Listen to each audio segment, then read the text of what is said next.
Welcome into the final episode of the calendar year of In the DAWG House with Tim and Scott. My name's Tim Cicciarelli from my country, 99.3 WCON, joined by a couple of friends of mine from a long time ago. We've reconvened here in podcast land. We're all college football fans, and one of them is a Hall of Famer. Guess which one? It is the voice of the Georgia Bulldogs, Scott Howard, and the other one should be in the Hall of Fame. I'm sure he's in several in his industry. Our sponsor and good friend, Gary Martin Hayes from the law offices of Gary Martin Hayes and Associates. Hope y'all had a great holiday last week. Well, I did. I can't speak for Gary. We weren't together or anything. Oh, you weren't? Oh, I thought that was something we did, didn't we, Gary? We had a great time. Good. Well, see, last week, Gary had two holidays. Of course, celebrated Christmas, and happy belated birthday to Gary Martin Hayes. Thank you. The 22nd anniversary of my 40th. So, see, do the math there and carry the one. That would make you 62-ish, I think, perhaps. Man, getting on up there. Yeah. You know, I'm hiring people that I have underwear older than they are. Crazy. I bet you are. Isn't that weird? I thought you were going to say you hired someone to celebrate your birthday. Gary has no friends except you and me, Scott. That's right. No, not true. Yeah. That's why you hire people. That's right. Anyway, happy belated birthday. Merry Christmas. And I hope y'all had a wonderful holiday. Any Christmas stories you want to share before we start talking some Georgia football? Everything go okay? Did you guys drop a Yule log? Well, we did here, of course, last week, and I did at the radio station last week. I got to be honest, I don't know if that was on brand for what we do there at my country. But I had requests from some old-time listeners, and I did it. Sweet. I saw on Christmas morning, I think it was the CW. It was one of the channels on my system in Atlanta. And on the menu, it just said the Yule log. Yule log. So I clicked on it. I was like, what is this, a TV show? I don't know what it is. So I clicked on it, and it was actually pretty cool. It was just, are you familiar with it? For sure. Yeah. I've been doing this for decades. Scott, where you been? It's pretty neat. I had never seen it, man. It was just a one shot of a fireplace. Christmas and you know, all of a sudden you see Santa's arm come in about every 10 minutes or so and stoke the fire and throw another log on the fire. It's just background. They're playing Christmas music, and that's all it is. You just sit there and stare at a fire and listen to Christmas music. It's great to put on in the background, right, while you're exchanging gifts. You That's go what up we to did it. for many years, yeah. It is. I mean, yeah, the fire was awesome, man. I mean, if it hadn't been like 75 degrees, you know, you really could have taken it in, but What a weird Christmas weather. I was not familiar with that programming. Going to be adding it to your holiday traditions now, Scott Howard. I recorded it, yeah. So I'm just going to watch it. I'll watch it every day for a half hour. They play fireworks on New Year's Eve. Do they really? Okay. No, I just made that up. That's not a bad idea. It's not. It's just over Just and got over. to come up with a clever name for it. But the Yule log is what brought me in. I was just scrolling and You thought it might have been a visual depiction of what we played in the last episode, perhaps, maybe. Oh, I would hope not. Well, we there did was that. no We there was did no that heavy years ago. lifting or grunting or any of that. Or On dropping. the TV version that I saw. You know, Gary, years ago, we had two Christmas shows for Toys for Tots. One at the Oconee County Civic Center and one at the Classic Center in Athens. And each of those years, we had listeners drop the Yule log, walk out there with a son of theirs and kind of lip sync the whole thing and bring a log with them and drop it. Standing ovation. It was... We're giving the Yule log way too much airtime on this podcast. I'm telling The you. memories, yeah. Well, you mentioned New Year's Eve and fireworks, and hopefully we'll have plenty of fireworks on New Year's Day for Gary's team in the Rose Bowl. Beautiful, beautiful venue, historic venue, set right there at the foot of the San Gabriel Mountains in beautiful 75-degree weather probably. And then into the Dome we go, Scott, on New Year's night, taking on Ole Miss. So any new information come out in preparation for this game, Scott? I know you've probably been to I'm sure you've been off the last week or so, but the Dogs, at the time of this recording, it is Monday, the 29th. They're headed to New Orleans today. Is that right? Yes, that's correct. Both teams will arrive in New Orleans later this afternoon. What's the agenda for them? I know there's practice and everything, but this is different. I mean, there's a lot of media coverage. So what's it look like for the Dogs as they prepare for the Sugar Bowl on Thursday? Well, there's the tea party tomorrow, cocktail dresses. Wow. I don't really know. I don't have an agenda. They don't tell you. Certainly don't have one in front of me. I mean, there's one usually made for like media purposes, like because they have like a press conference every day with somebody, whether it's an assistant coach or the head coach or players. I know they have a media day. I think it's tomorrow on Tuesday, maybe. And it's kind of like that Super Bowl media day. They open it up to everybody in one of the ballrooms in the hotel, and they bring in the entire coaching staff from each team, which, over the course of the year, I know Georgia does not make their coaches available. It's only Kirby. Oh. He's the one voice of the program. And you get a handful of players every week, maybe a couple of players to talk to a week that have media obligations. But I mean, this is just a free-for-all. They bring in like 50 people, and it's okay. You're over here, and all the media people can just walk up and talk to whoever they want to, and collect a lot of. In TV, they call it B-roll. Get a lot of B-roll. The video guys are just shooting everything, a lot of background stuff, and. And then if you're actually talking to somebody, you can stockpile a lot of that too for stories on down the line. But So the players and coaches, it's not just like a press conference. They're tables, right? And you can just kind of make the rounds of the tables. I think that's how they do it. Now the coaches, they may put them at a table for a press conference with a background and a sponsor and all that stuff that's behind you that we see nowadays. But from what I understand, I think this is. I won't be there. I'm not going to be there until later in the week, but. It's just wide open. I'm sure they've got it designed, the Sugar Bowl organizers and all their. I mean, they have a full staff of people that work these things and organize it. So, but that's on Tuesday, I think, and I'm not sure how much fun type bowl stuff is going on. I mean, this is a playoff, so it's kind of serious business. It's not just a fun. Hey, let's go to the Pop-Tart Bowl and eat Pop-Tarts. Get a toaster if we win the game, which Georgia Tech didn't. No, they blew that. They did not get the toaster. Yeah, when do you fly down, and where are you staying? That's confidential information. What's your room number, weirdo? I will be in New Orleans on Wednesday. We are actually leaving on Tuesday. Are you driving? Yes, I'm driving because I'm taking family members and Nice. Okay. I've got a carload of folks. So most everybody else is flying. So I get to stop at Buc-ee's on the way. Nice. What's your go-to at Buc-ee's? Get some beef jerky, some brisket, get your Buc-ee's hat. No, it's my go-to is go to the bathroom and get out. There are nice bathrooms there at Buc-ee's. You got like 150 pumps there too, so you can load up. Sounds like a commercial for Buc-ee's. Sorry, but it is a must stop. It's amazing. My last memories of the Sugar Bowl was in 2002. Do you remember, Scott, getting up early with us on New Year's Day? And we played Florida State. Yep. And I do remember that, and doing the shows in the hotel, and I think that was the year that I kind of got left at the Dome that night. I don't remember this story.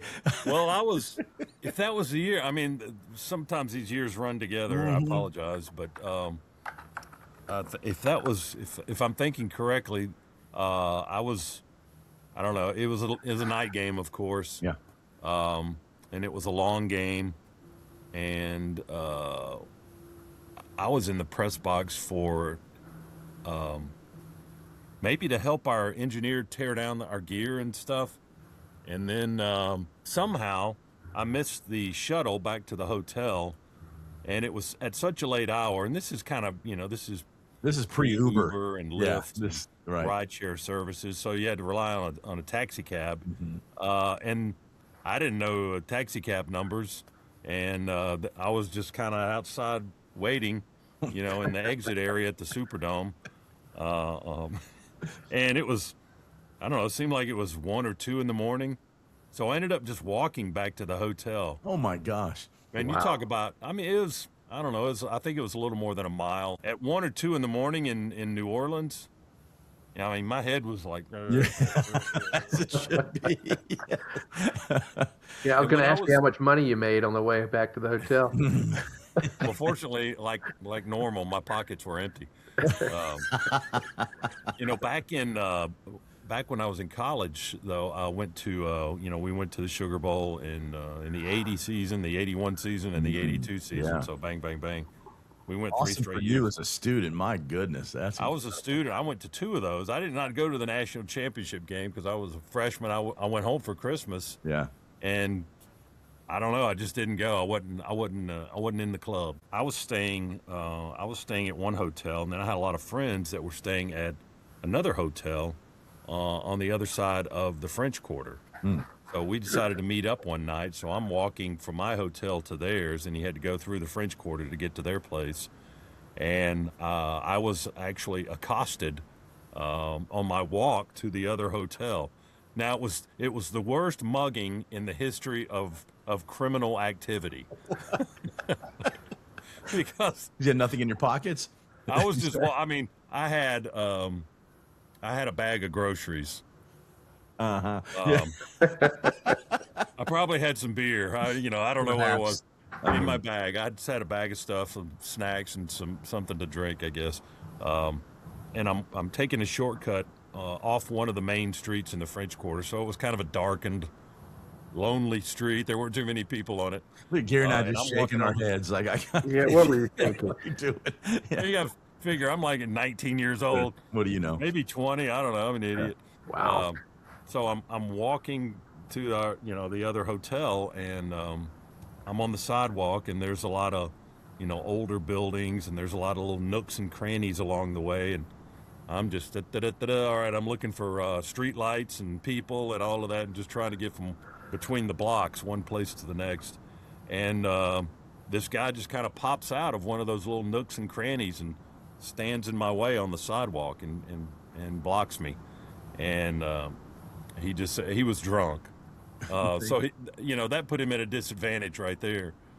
As far as I know, he didn't have a weapon or anything, but he just stood in front of me, and he told me to give him all my effing money. Give me all your effing money.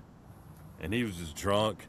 And I mean, this is the first time I've had that experience, and I was just looking at the guy, and I was like, I was just honest with him. I said, I don't have any money.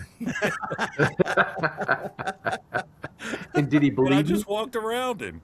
Really? And, Oh, wow. and kept on going, and I'm looking back, and I'm looking to see if he's going to chase me or something. And he just kind of stood in the sidewalk in the middle of it, and he went Very back good to his mugger. nook and cranny. Yeah. It's like, is that the best you got? That's the best you can do? I mean, if you're going to get mugged, that's the way to get mugged, Yeah. Matt Howard. I mean, it's good to be you. Well, yeah, it turned out to be a funny story because the guy was completely inept, and he was just so drunk he had no idea what was going on. But he did know enough to stand in my way on the sidewalk and curse at me. But You could have made that story so much better, and I just clocked him and walked right over him and tripped him as I left, and no, he just no, there was no violence. I had to protect my bag of goodies. of your groceries. I share. Hey, do you want one? Here. This will help you sleep. But for the most part, New Orleans is not really it's not really a walking city at 1 or 2 in the morning. Not if at you're that on the time, wrong, no. If you're on the wrong side of the street.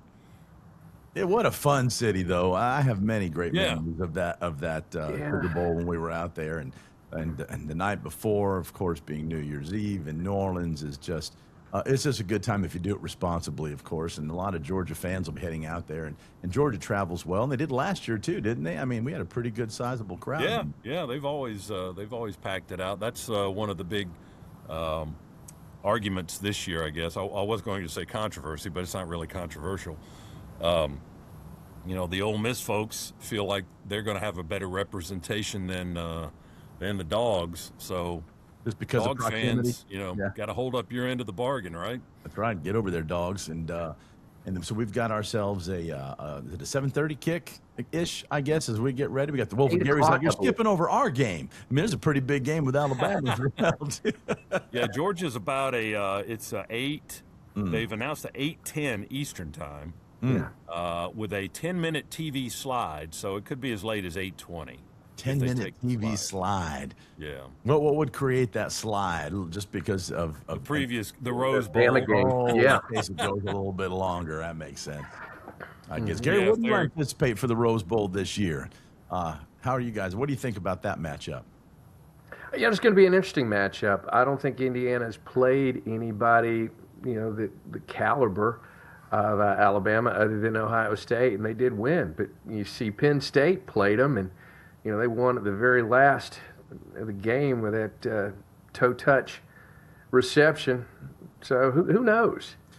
I mean, this time of year this season, you said it depends upon which Alabama team shows up, and that seems to be the case here of late in particular. Yeah, and which team can be healthy? These teams, Indiana, they don't go through the grind that Alabama, Georgia, Ole Miss go through in the SEC. And I know the SEC has not done as well in the playoffs, but you look at it, Alabama eliminated one of the SEC teams. Texas A&M just lost to Miami. But, it's a grind. It's a grind, and you see it in the injury reports with all these teams. Though the 2 to 3 weeks that Georgia has had off is certainly helping them recover, and Bama, thankfully, is getting some more people back too. And speaking of the injuries, let's look ahead, Gary, if you wouldn't mind. It's a good time for you to let us know what we can expect with the Dogs and their injury and who's going to be playing on Thursday. It's our injury report from our favorite personal injury attorney, Gary Martin Hayes, 1-800-WIN-WIN-1. Before you tell us, Gary, if you would, please tell everybody what you do for families in North Georgia whose lives have been turned upside down due to an accident that was not their fault. Yeah, I've been an attorney here in Georgia for more than 36 years. Started out representing insurance companies, defending the people that caused the wrecks. I haven't done that since the mid-'90s. All I've done since then is work for injured victims and their families. We help them put their life back together, and it can certainly be turned upside down when a wreck happens. The bills keep coming, even though the paychecks don't. We help them get the medical treatment they need, the recovery they deserve. So, God forbid if this happens to you, don't try and take on the insurance company and their lawyers by yourself. Give us a call. And we'll have that phone number, 1-800-WIN-WIN-1, in the episode notes or the description on YouTube, and links to Gary's office as well. Thank you for that sponsorship, Gary, and thank you for joining us here on In the Dog House with Tim and Scott. And, let's talk a little injuries. Any new information over the last week or so? People healing up or injured in practice, perhaps? There have been some sightings. We'll go by that on the injury report, some sightings at practice. And we're recording this on Monday the 29th. They will issue the first injury report tonight. And then they have to do the final update 90 minutes before the kickoff for the Sugar Bowl. But a huge person of extreme importance to Georgia was spotted at practice. Wide receiver Colby Young.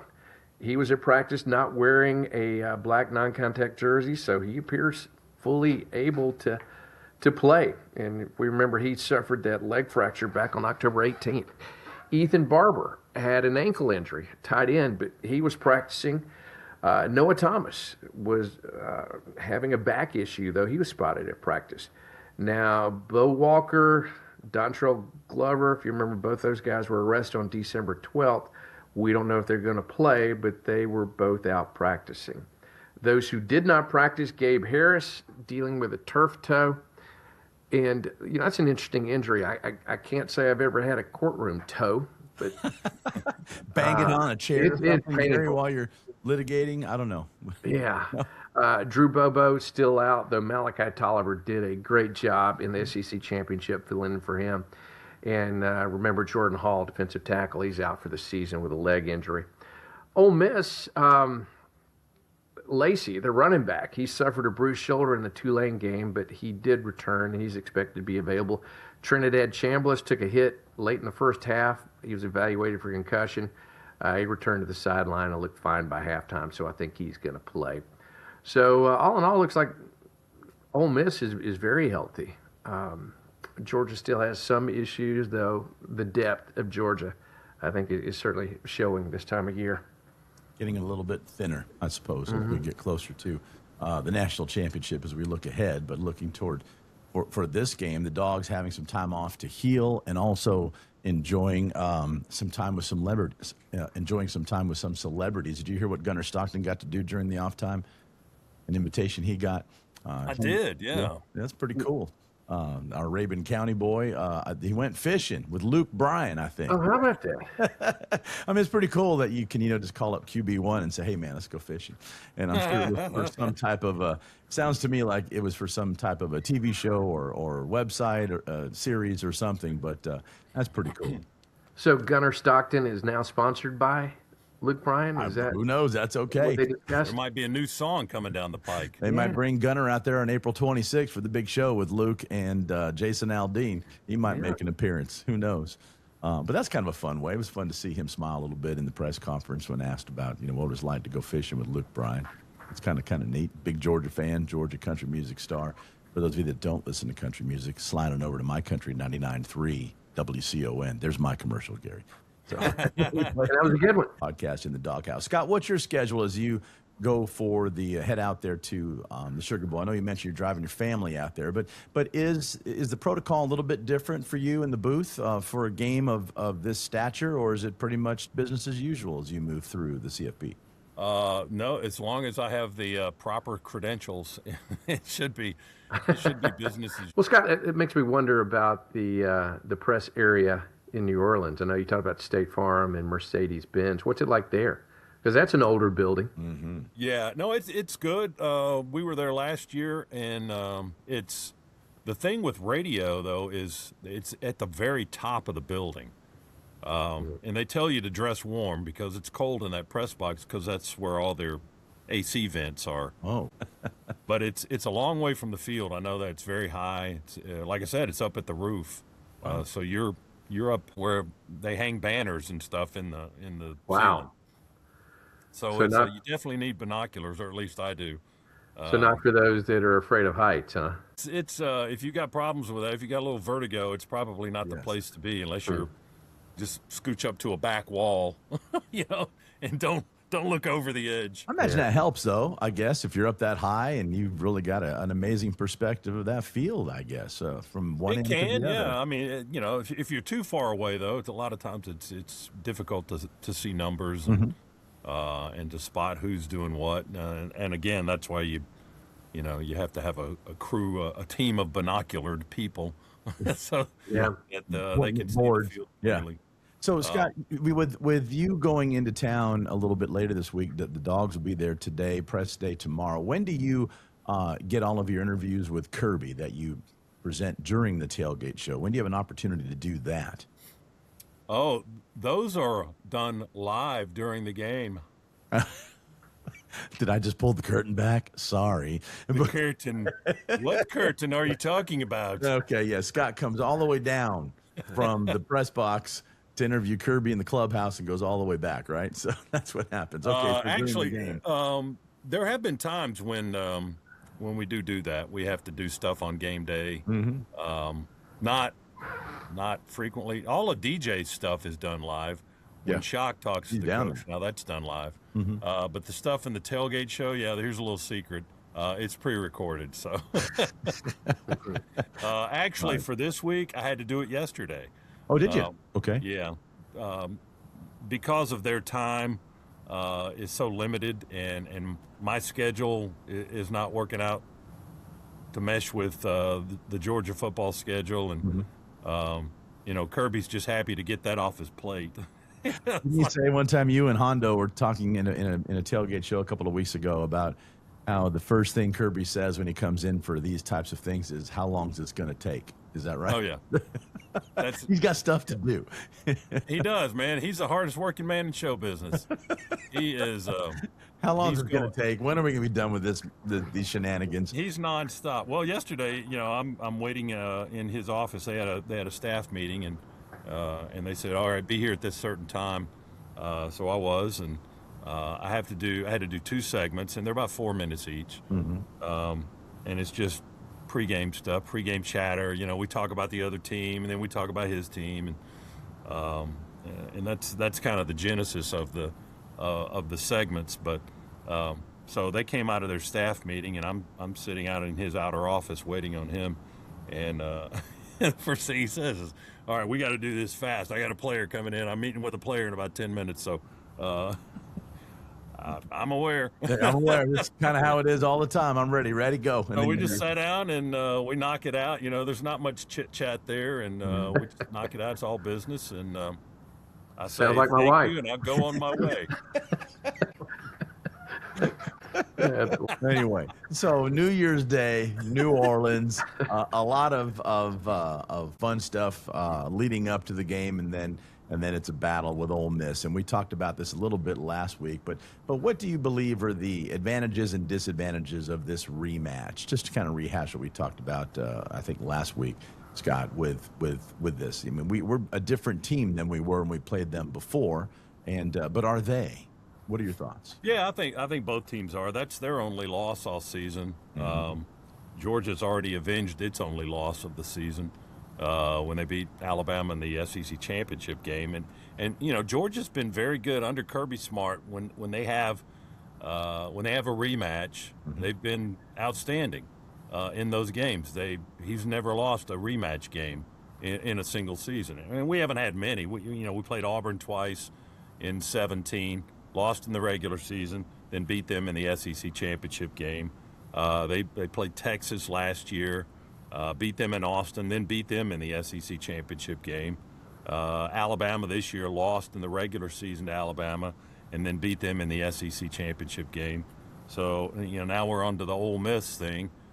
Beat them in the regular season. Now can they continue the trend and beat them in the playoffs in the bowl game? And make it 2 in a row this year.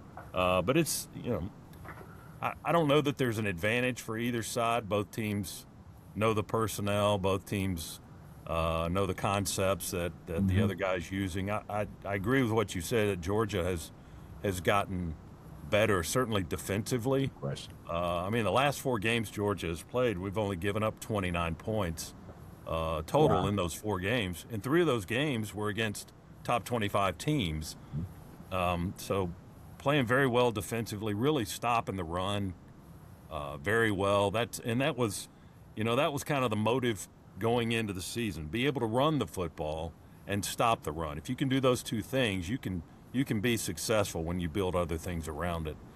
If you can't do either one of those things, you probably don't have much of a chance, certainly in the SEC and in college football these days. But Georgia's figured out a way to do that very well. Running the football a lot better than they did last year. As you'll recall, we were in the bottom of the league last year. We were over, I think we were the 102nd best rushing team in college football last year, which is not very good. Wow. And by Georgia's standards, it was bad. Well, they've really improved that this year. Ole Miss runs the ball well. They throw the ball well, but they do it. They have, Gary mentioned earlier, Kewan Lacey. They do it with a 1-horse guy, and he is quite a horse. He's rushed for over 1,300 yards this year. But, Georgia has a committee of backs and more depth at that position that they can use. I mean, it could be another shootout like we saw in the regular season. I'm hoping it's a fun game. That was a fun game. Well, Lane is gone. Lane's moved on to LSU. At least for the week. And well, that's a question I have. Do you think he'll be on the sidelines? Ooh, no. I'm going to say no. No.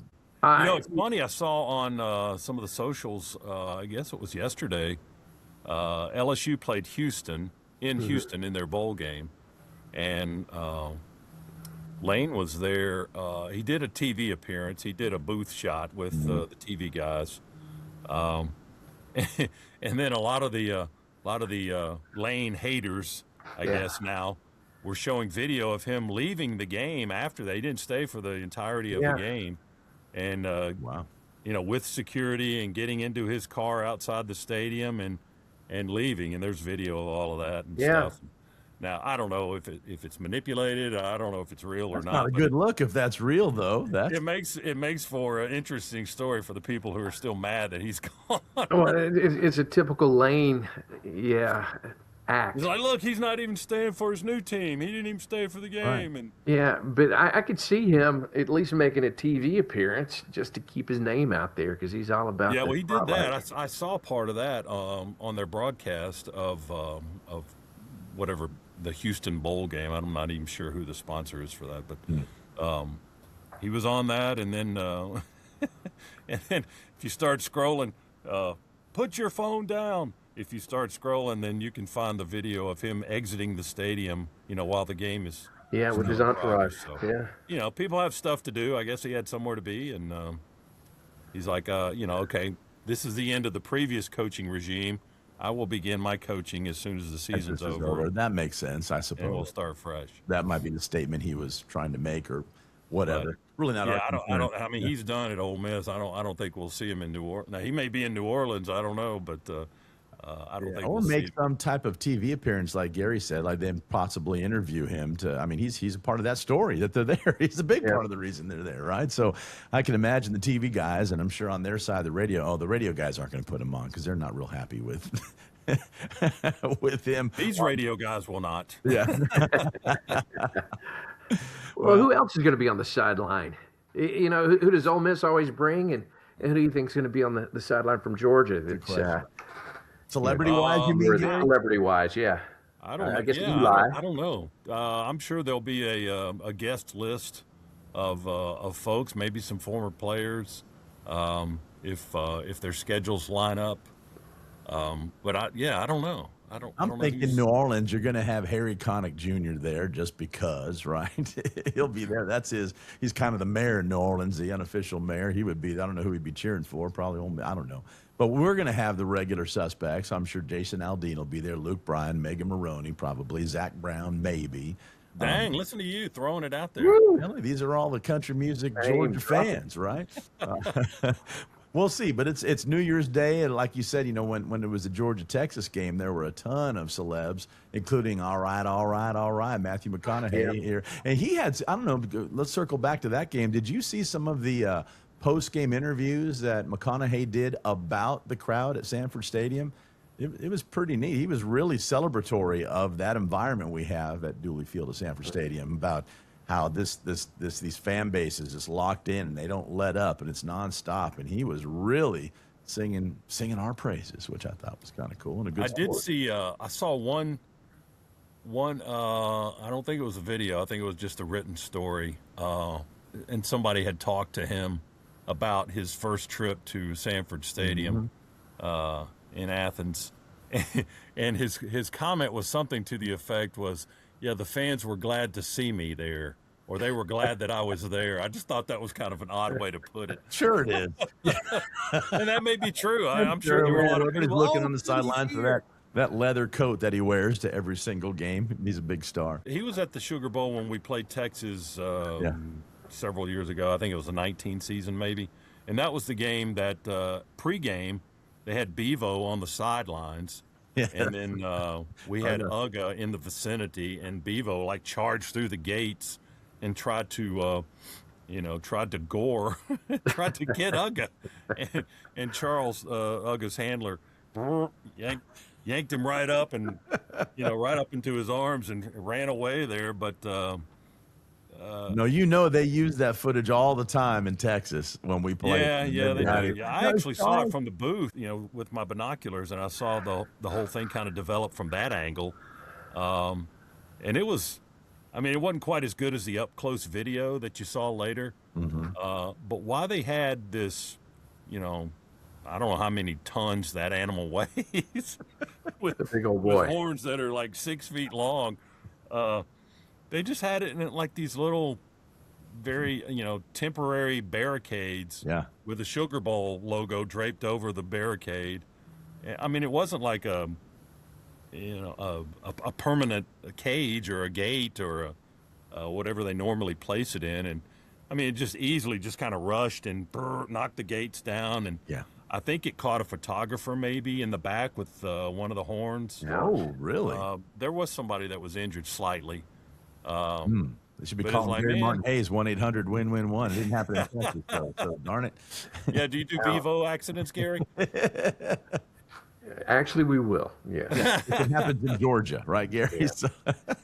So which video is better? The one of the Longhorn charging Uga, or the one where Uga was going after the Auburn The player? latter. Definitely. The latter, for sure. Yeah. That's always a great one Just to one watch. touchdown. He's like, classic. none of my house went up there. It was good stuff, man. That was definitely a classic. Yeah. And the joke became that Uga was a drug sniffing dog, and we just didn't know it at the time. Because of what happened with that player later. Yes, later on, Right. Yeah. he was in some trouble. You mentioned Charles yanked Uga back. Is Charles a Siler? Yes. Is he really? Wonderful. Yes. Okay, so they're still handling their pups as they should. Yes, they are. Yeah, and they do a wonderful job with the whole lineage, and Yes. we'll see. Which number are we on? I don't even know which number. 10 or 11? I thought we're 11, maybe? 11 now. Are we not? Oh, This God, is, we should this know is that. Boom, right? This is we're Boom. on to Boom. Yeah. Boom is the current Uga. So yeah, we'll see him in New Orleans. I hope. I'm assuming we'll see He'll him. be there. Boom will be know why there. not. Of course, he'll be there for the Sugar Bowl. But we're There excited was time, and certainly during COVID. I mean, you had all these rules that were in place. You couldn't bring your mascots and all this kind of stuff. But there are certain stadiums and certain locations that do not allow live animals on the field. Really? We've run into that before. How about that? So Uga doesn't make the trip then. They, And it's kind of silly because you consider, okay, well, Colorado can't bring Ralphie. They can't bring the Buffalo. Or Texas can't bring Bevo. but it's a You know, dog. well, why can't you bring a 50-pound bulldog? Exactly. Yeah. Minding his own business. Well, he doesn't. As per what took place against Auburn all those years ago. But I'm sure Uga will be there. And who's Ole Miss? The Rebels. They got the Rebel guy. That's their dude. They have, it's funny. They had, for a while, they did a shark as a mascot because they were trying to get rid of Colonel Reb. So they did a shark, and that didn't work out too well, although they still do the shark thing for their defense. And then they had a black bear. I remember on their basketball game notes one year, we were playing Ole Miss, and they had the team information there, what to call the team. We're the Ole Miss Rebels. We prefer this over this. They don't like really being called the University of Mississippi. For what I mean, it's technically it's correct, but they prefer to be called Ole Miss. So they have this information in their game notes, or they used to. And in this particular set of game notes, and this was for basketball, they had a little picture of their mascot, and it was like a little fluffy black bear. And his name was Rebel. So bad. They're branding. I didn't. That's really going around the corner just to avoid having Colonel Reb as, because for political. Yeah, PC, completely. Wow.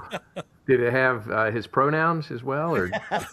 This was pre-pronoun stuff. Yeah. But, Well, I just looked it up on Wikipedia, and they prefer Ole Miss instead of Mississippi because they can't spell the full state name. Mississippi.